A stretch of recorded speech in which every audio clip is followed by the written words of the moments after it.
Hey guys, and welcome to the Working Money Channel. So I know you're probably not feeling it right now at this moment this morning when you're watching this video, but as Michael Van de Pope says, altcoins are going to blow up so heavy you can't even imagine. You know, I say this because Bitcoin right now has seen a bit of a decline, right now trading at 54,100. And how is that reflected in the rest of the market? Well, Xrp is down now below $1 at about 93.9, so just shy of 94 cents. You know, we have made so much headway, and to see this downturn, a lot of people are wondering, okay, have I been fooled? You know, are we at the beginning of a bear market? Are we going to see cryptocurrencies continue pumping? And this happens every so often, and then we're surprised, we're blindsided by that pump to the upside. Well, I'm going to give you guys some reasons not to panic. So we're going to take a look at this, the bigger picture story, of course, the crypto market cap. We got to remember all coins are down right now. Bitcoin down 6.46, Ethereum down 7.87%, Binance Coin down 9.7%. We've got Solana down even 9.45, Cardano 8.4, XRP 9.1. So everything is kind of in line right now with about a 10% decline. Obviously, some cryptocurrencies are down more than others, like Crypto.com coin, and that usually happens when we have seen an unusually high pump for these cryptocurrencies to begin with. That happened with Cardano a few months back as well, if you guys don't remember that. When coins tend to pump really hard, then a correction happens in the entire market. Those coins tend to correct just as hard. So Crypto.com down 16.46. We've got Litecoin down 13.25. Litecoin has actually been doing quite well over the last several days. Chainlink down here in number 20, down 11.7. Bitcoin Cash down 11.6. So we can see, right, the rest of the market correcting similarly to where we should be correcting. Now, I'm going to get to some technicals in a second. We have Mike Novogratz here. This brought to us from Michael at Val5 Links. Mike Novogratz saying Jerome Powell could slow down the cryptocurrency industry if he is not careful. So Novogratz is not happy with U.S. President Joe Biden's decision to pick Jerome Powell to chair the Fed for the second term. And he's speaking not as a Bitcoiner only, but as an overall investor. He believes Powell could be detrimental to the market's growth. In an interview for CNBC last week, Novogratz hinted that from his point of view, Jerome Powell has failed to understand the political and economical reality of the United States and that the markets have a similar view, being pessimistic about his tenure. Careful with Powell. Speaking about the crypto market, Mike Novogratz said that people are getting pretty bearish on crypto after Jerome Powell's appointment, especially following the changes in the macro story. So he says we have inflation showing up, in pretty bad ways in the US. So we can see, is the Fed going to have to move a little faster? That would slow all assets down. It would slow the NASDAQ down. It would slow crypto down if we have to start raising rates much faster than we thought. So Mike Novogratz looking at this from a overall market perspective, of course. Jerome Powell's appointment not looking positive, at least in Mike Novogratz's eyes. The U.S. is experiencing its highest inflation in 30 years. At 6.2% annually, the consequences are already starting to ripple through the rest of the world, with 39 of 46 world's largest economies showing higher inflation year on year.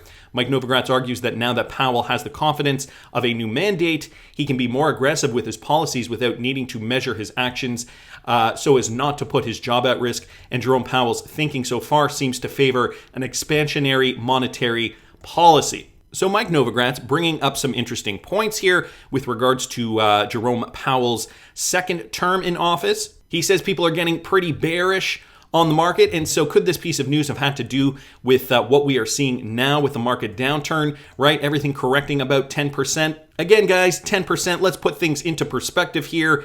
10%, 15%, that is a drop in the bucket to what we have seen in the past, right? Even when Bitcoin corrected 55, 56% way back in here, right? Bears certainly did have more of a case to call the market bearish. However, we did come out of this. This is Bitcoin on the daily. We did come out of this. And not only that, we broke all-time high. So again, small move to the downside just yesterday, right? We did see a move down of about 8.3, 8.4%, give or take. And so that's not so much when you put everything into perspective, considering we did see a 56% correction in the spring. Again, guys, I know seeing your portfolios go down is not a great thing. However, it's also par for the course in crypto. If you don't have the stomach for it, maybe this isn't your jam. Another one from Michael here, guys. And I wanted to bring this into context because I also saw a story on the news last night. I believe it was on Reuters. Thai lawmakers urged to approve tourism crypto to entice digital nomads. So what we are seeing around the world right now is interesting. For a lot of countries, if you have this, you are able to travel. But Thailand, and this is as per the news story that I saw last night, Thailand's tourism has not been on the uptick, even considering people can travel now. The rollout of the Tourism Authority of Thailand's TAT coin is coming closer to fruition and is now awaiting government approval, according to local figures. So what Thailand is doing is they are trying to entice people with maybe a new strategy. A push in Thailand to boost gross domestic product by targeting crypto digital nomads is coming closer to fruition, according to local media. The Tourism Authority of Thailand has been looking into launching its own utility token called the TAT coin since September as part of a planned crypto tourism campaign. The initiative aims to attract crypto wealthy digital nomads, and the TAT has been in discussion with the Stock Exchange of Thailand regarding their TAT coin issuance. According to a November 24th report from the Bangkok Post, the infrastructure behind the TAT coin is ready to go and is now awaiting the green light from the Thai government. Speaking at the Transformation Tourism with Crypto Tourism conference on Tuesday, Xrp Suraposa, can't pronounce that, the founder and CEO of local crypto exchange BitCub, urged policymakers to approve the rollout of Tatcoin. Here's a quote: "Private sectors are ready to provide digital infrastructure, but we're just waiting for the government to press the button by enacting laws, regulations, or even policies to help facilitate digital asset markets." So Thailand has been suffering. And on the news last night on Reuters News, they were talking about the fact that Thailand has seen an uptick since the beer flu pandemic. However, it is nowhere near the levels that it has seen in the past. And of course, it is still attributing this to people who are too scared to travel. Even if they have this, they're too scared to travel because in some cases, if you do not have this, you cannot travel. So now countries are looking for alternative ways to get people to come to their country. Thailand now looking at crypto tourism. I think that's an interesting story. Of course, the powers that be, and if you are well versed in the Great Reset and what that is all about, I think the overall agenda here is to not have many of us common folk to travel and to make travel requirements difficult to navigate so that less and less of us travel around the world. Of course, they're going to associate this with their climate change agenda. For them, they can take private jets to Davos, no problem. But for us, no, we want you to stay at home and sit inside like a house cat. Which brings me to the next thing that I wanted to talk about with regards to being a person living a life post-pandemic. This from DJ Peter Vass. Well, there is going to be an Xrp, the premier metaverse project on the XRP ledger. Now, we've talked a little bit about metaverses on this channel. I did a video recently likening it to one Black Mirror episode. I don't know if you guys watched that show. Brilliant show. I'll link that video up here if you guys didn't catch it. But the Xflokiverse is a brand new NFT project combining a trifecta of Xfloki coins brought together to create a complete ecosystem of unique Floki characters. The objective of the project is to become an NFT gaming metaverse, with each token bringing its own piece of the overall puzzle to provide services that include NFTs, rewards, items, skill sets, and scenery for the user to interact with. And this is going to be built on the XRP ledger, guys. The Xflokiverse is aiming to hold its position as the #1 meme coin on the network and become a fully fledged game in the coming months. So this article just describing what the Flokiverse is.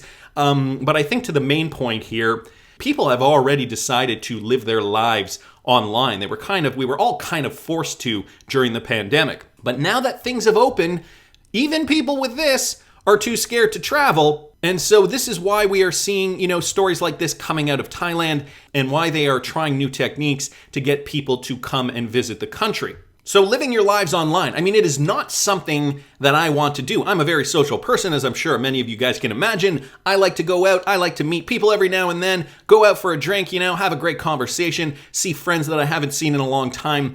And so if this is going to be the world we live in, if the powers that be succeed in restricting our movement across the globe, and this is the alternative, well, the only thing that we can really do is be rich enough, be that 1% of people who are still able to do things because we can pay to do things. And, the majority of people will not be able to, but those invested in cryptocurrency, those that have gotten in early enough, will have more options. That's just my opinion on the matter. I also wanted to bring you guys this from DJ Peter Vass. Now, Grayscale has also weighed in on the metaverse. Grayscale says metaverse is a $1 trillion market opportunity. So again, to that point, the metaverse may represent an over $1 trillion annual revenue market opportunity. Crypto investment giant Grayscale said in a report. They did not specify a timeline, however. The report, which was published on Thursday, is dubbed the Metaverse Web 3.0 Virtual Cloud Economies. The report looks into the opportunity that will arise from the intersection of trending in games and lifestyle with blockchain's potential to provide infrastructure for digital worlds. As we all know, I'll leave this article in the description. I'm just going to hit some of the more important points here. Revenue from the virtual gaming world could grow to $40 billion in the year 2025. So, they are seeing this metaverse grow as opposed to shrink. This is supposed to be our second life, guys. Remember that game? So from 180 billion in 2020, Grayscale said, so increasing by over 2x, the overwhelming majority of that $400 billion will be in-game spending compared to spending on premium games. In quarter 3, total fundraising for crypto was $8.2 billion, $1.8 billion of which went to Web3 and non-fungible tokens, or NFTs, Grayscale said. Fundraising for gaming applications overshadowed all other verticals of NFTs in the third quarter, hitting around $1 billion. So this industry is just getting larger. It is not getting smaller.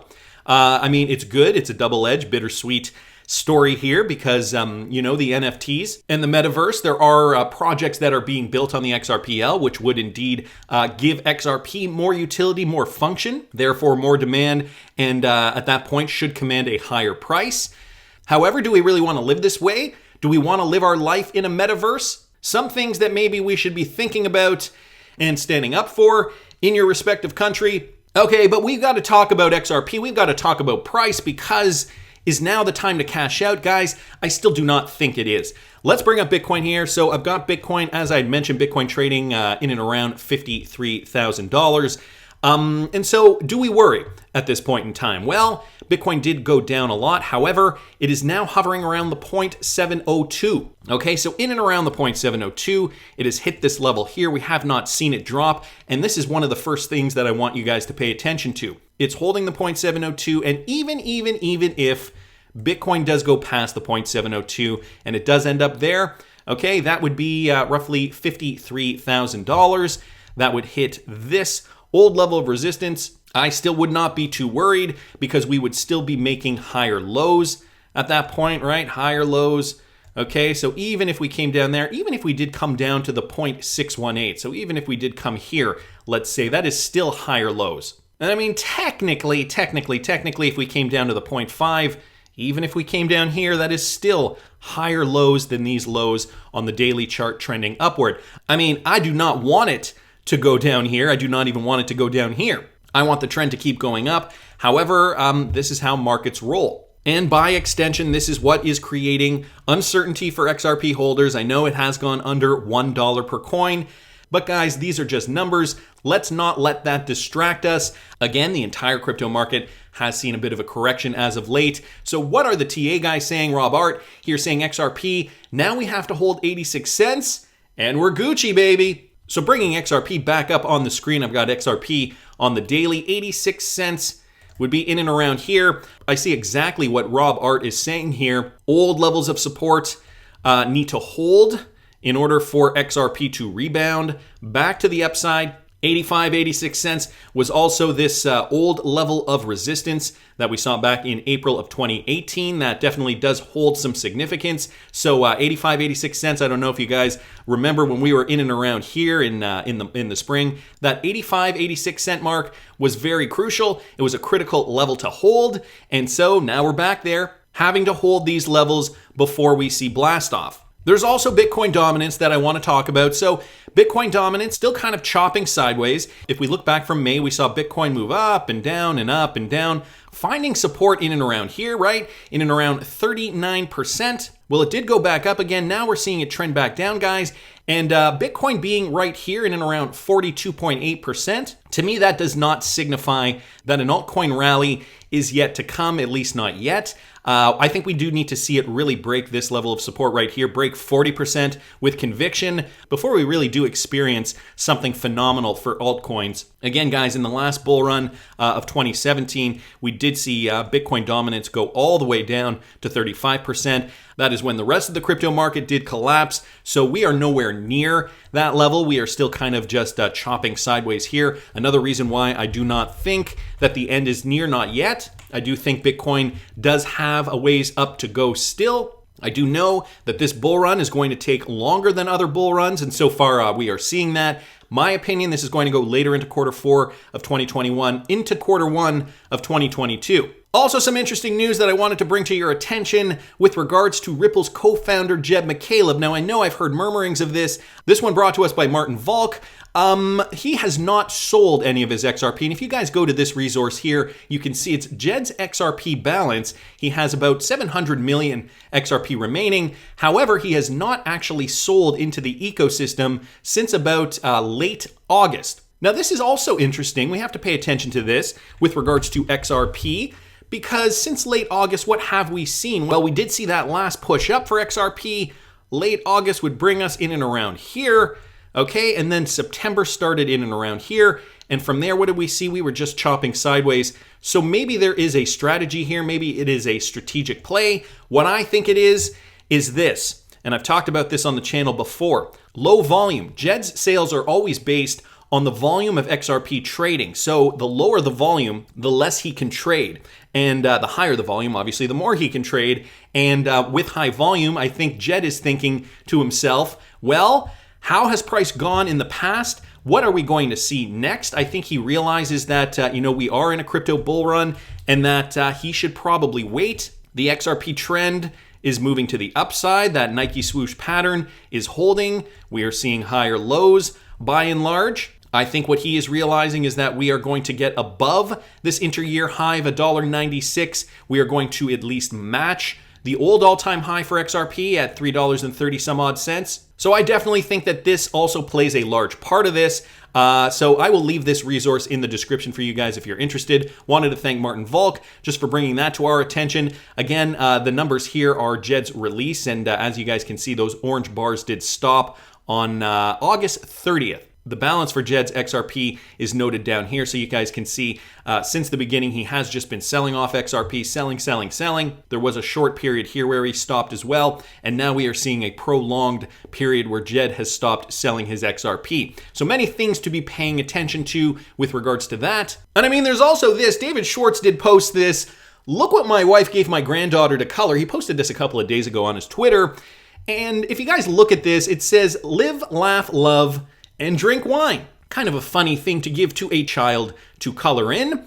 Well, the XRP community never disappoints. This from Pity 10,000 XRP here on Twitter. And so what he did is he threw this into the Gematria calculator, and what it spits out, live, laugh, love, and drink wine, is 1662, coincides with quantum financial system, and going to moon very soon. So I don't know, did David Schwartz know we were going to do this? I personally don't think this is a riddle. However, an interesting observation, guys. Another one from Rob Art here. The shakeout is here. However deep it goes, we start mooning afterwards. But he did retweet out a tweet that he posted on November 12th, saying, people who know me are aware of the fact that I've been critical of phrases, XRP will never go under X price, or this is the last shakeout. I feel comfortable saying, however deep this correction goes, this is the last shakeout. After it, we either moon or not. I think we do. So guys, there is still a lot of evidence to suggest XRP is going to move up. Bitcoin is just taking a bit of a breather. We are still in for a 2-digit XRP at least. Completing a full Fibonacci for XRP is still going to bring us around $13.88. One last thing that I know you guys might not think is connected to all of this, but I wanted to bring you guys this clip from Hillary Clinton, this coming from Blockworks. Listen to what she said on CNBC. It's a short clip, but listen carefully to what she says about crypto regulation. I want to mention one other thing that is on the horizon that people are only beginning to pay attention to, and that's the need to regulate the cryptocurrency markets. Because imagine the combination of social media, the algorithms that drive social media, the amassing of even larger sums of money through the control of certain cryptocurrency chains. We're looking at not only states such as China or Russia or others manipulating technology of all kinds to their advantage. We're looking at non-state actors, either in concert with states or on their own, destabilizing countries, destabilizing the dollar as the reserve currency. There are so many big questions that the Biden administration must address. I just don't think we have much time. And therefore, I hope from everything I'm hearing from them that that's exactly what they're going to try to do. So near the end here, Hillary Clinton saying, we do not have much time to regulate cryptocurrency, meaning full well in this context, of course, the world is rushing ahead. Cryptocurrency regulation is occurring in other countries, but also, guys, let's not forget this bull run is looming. And as I've mentioned, Q4 2021, Q1 2022, this is where we're going to likely see the bulk of our gains. Hillary Clinton realizes, look, we've got to regulate this for many different reasons, and we've got to do this quickly. The United States can't be left behind, but the regulatory clarity too will also have a widespread effect on American citizens reaping the rewards, the taxes being paid to the IRS, all those fun things. That's just my opinion, but I want to hear what you guys think. Please subscribe to the channel if you haven't already. Like the video if you like the content I'm providing. I always love hearing your comments. See you in the next one, guys.